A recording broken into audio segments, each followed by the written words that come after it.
आज जो स्थितियां बन चुकी हैं मोदी जी के खिलाफ, वो इस बात की ओर साफ इशारा कर रही हैं। देश में बेरोजगार, आज पढ़ा लिखा बेरोजगार पीएचडी इंजीनियर पकौड़े तल रहा है, रेहड़ियाँ लगा रहा है, ऑटो चला रहा है। क्या ये है वो अच्छे दिन? क्या इस तरह से विश्व गुरु बनाया जाएगा? क्यों बताने से डर रहे हैं? डिग्री पूछने क्यों बताने से डर रहे हैं? अगर आपके पास है तो आप बताओ ना, क्यों नहीं बताई जा रही है? आप अगर आपके ऊपर अगर कोई सवाल उठाता है विपक्ष का नेता, तो आप उनको जेलों में डालते हैं। ये तो साफ साफ दिखा रहा है कि लोकतंत्र को ख़त्म किया जा रहा है। और अगर ऐसा ही चलता रहा तो वो दिन दूर नहीं है कि हम दोबारा से गुलामी की तरफ हो जाएंगे।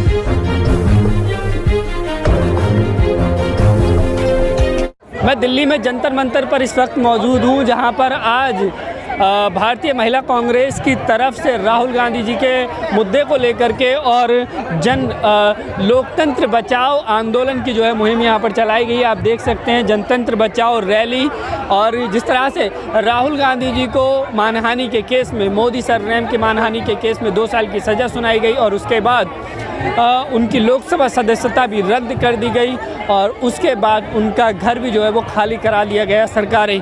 तब से हम देख रहे हैं कि लगातार कांग्रेस और कांग्रेस के तमाम बड़े नेता, कांग्रेस के कार्यकर्ता, सभी लोग जो है बड़े पैमाने पर मोदी सरकार का विरोध कर रहे हैं। और ये आरोप लगाया जा रहा है कि सरकार जो है वो कहीं ना कहीं, मोदी सरकार लोकतंत्र पर जो है वो हमला करने का प्रयास कर रही है। तो आप देख सकते हैं कि तमाम यहाँ पर महिलाएं जो है वो यहाँ पर आई हुई हैं, महिला शक्ति, और विरोध कर रही हैं मोदी सरकार के खिलाफ, जो वो खुले लफ्ज़ों में विरोध कर रही हैं। तो लगातार हम देख रहे हैं कि पिछले कई दिनों से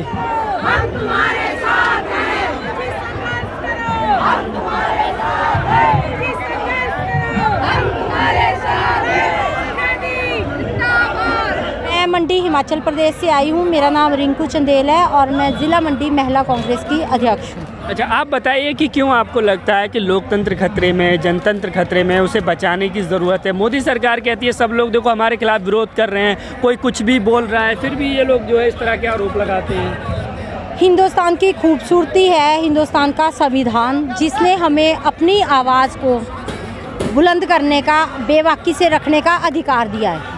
लेकिन आज जो माहौल चला हुआ है, ये आज क्या 2014 के बाद का जो माहौल चला हुआ है, उसमें हमेशा से विपक्ष की आवाज़ को दबाने का प्रयास किया जाता रहा है। और राहुल गांधी जी के विरुद्ध ये जो फैसला सुनाया गया है, ये साफ साफ इस बात को दर्शा रहा है कि लोगों में एक डर का माहौल पैदा करने के लिए इस तरह का फैसला सुनाया जा रहा है, ताकि जो इनके मोदी जी के मित्रों के लिए जो सवाल पूछे जा रहे हैं उसको ना पूछा जाए। लेकिन वो कह रहे हैं कि जिस तरह से जो मानहानि का मुकदमा हुआ कि सारे मोदी चोर हैं, तो उसमें नरेंद्र मोदी जी भी तो आ गए, तो क्या प्रधानमंत्री भी चोर हैं हमारे?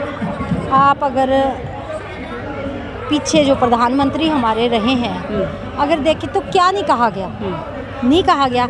और भी दूर क्या जाना, 2014 के बाद जब से मोदी सरकार, भाजपा सरकार सत्ता में आई है केंद्र में, तो क्या कुछ नहीं कहा गया। राहुल गांधी के परिवार को क्या कुछ नहीं कहा गया।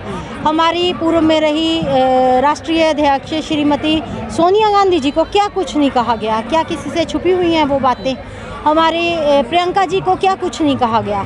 तो क्या अगर ये लोग किसी महिला के ऊपर इस तरह के अंट शंट के अपशब्दों का उपयोग करते हैं, वो ठीक है, तब कुछ नहीं होना चाहिए। और अगर इनसे सवाल पूछ लिए जाए तो वो गलत हो गया, तो जेल में डाल दो लोगों को, यही अर्थ हुआ इसका। तो ये तो साफ साफ दिखा रहा है कि लोकतंत्र को ख़त्म किया जा रहा है। और अगर ऐसा ही चलता रहा तो वो दिन दूर नहीं है कि हम दोबारा से गुलामी की तरफ हो जाएंगे। और आप देख लो कि ये पूरा देश जो है आने वाले समय में अगर यही चलता रहा तो अडानी अंबानी के अधीन हो जाएगा।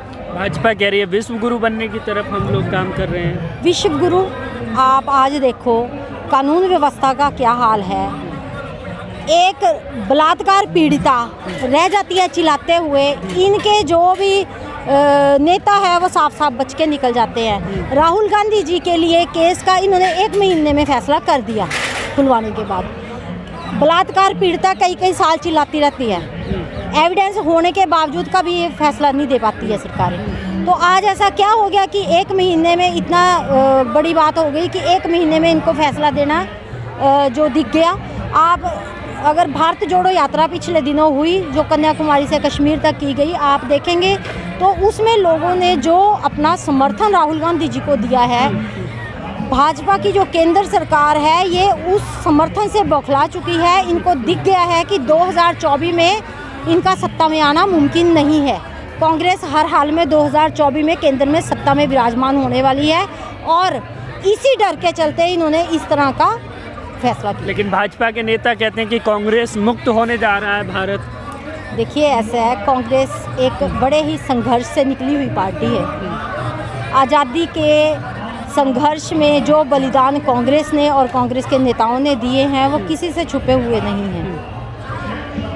ख़त्म कुछ नहीं होता राजनीति में, ठीक है अच्छा बुरा वक्त चला होता है, सबका आता है। कोई टाइम ऐसा था कि भाजपा का एक भी सांसद नहीं होता था, तो वो भी समय था, कोई बात नहीं। लेकिन आज जो स्थितियां बन चुकी हैं मोदी जी के खिलाफ, वो इस बात की और साफ इशारा कर रही हैं। देश में बेरोज़गार, आज पढ़ा लिखा बेरोज़गार PhD इंजीनियर पकौड़े तल रहा है, रेहड़ियाँ लगा रहा है, ऑटो चला रहा है। क्या ये है वो अच्छे दिन? क्या इस तरह से विश्व गुरु बनाया जाएगा? दावे तो करोड़ों युवाओं को रोजगार देने के करते हैं प्रधानमंत्री खुद। तो बताइए कहाँ है, किसको रोजगार मिल रहा है? आज सारे बेरोजगार सड़कों पे उतरे हुए हैं। बोलते हैं तुम, झूठ बोला जा रहा है, बिल्कुल झूठ बोला जा रहा है। लोगों को सब्ज बाग दिखाए गए 2014 में, जब ये सत्ता में आए तो एक नारा दिया था, अगर आपको भी याद होगा, मोदी जी आएंगे अच्छे दिन लाएंगे। तो क्या आए अच्छे दिन? कहाँ हैं वो अच्छे दिन? अगर अच्छे दिन आ गए हैं तो आज महिलाएं सड़कों पे है, बेरोजगार सड़कों पे है, कहाँ हैं वो अच्छे दिन? कहीं तो दिखने चाहिए ना अच्छे दिन, कहीं भी नहीं है। डिग्री पूछने का भी एक मुद्दा चल रहा है और केजरीवाल जी बताओ, पे जुर्माना डाल दिया। बिल्कुल डिग्री पूछने क्यों बताने से डर रहे हैं? डिग्री पूछने क्यों बताने से डर रहे हैं? अगर आपके पास है तो आप बताओ ना, क्यों नहीं बताई जा रही है? आप अगर आपके ऊपर अगर कोई सवाल उठाता है विपक्ष का नेता तो आप उनको जेलों में डालते हैं।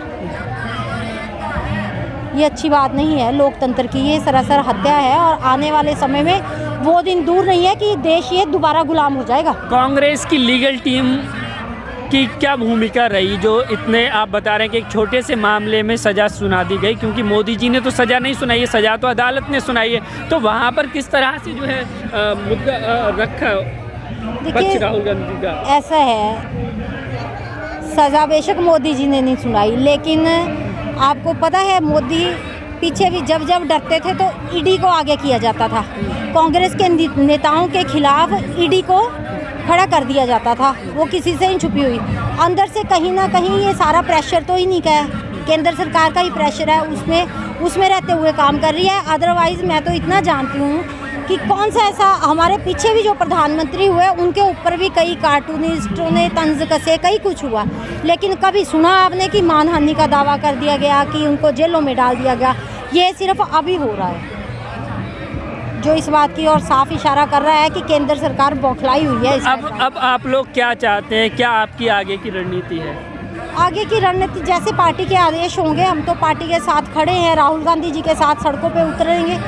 अगर ये संसद में बैठने का उनका अधिकार छीन रहे हैं तो राहुल गांधी जी तो जनतंत्र की आवाज़ को बुलंद करने के लिए सड़कों पे उतरेंगे और हम लोग अपने नेता के साथ कंधे से कंधा मिला के दिन रात चले।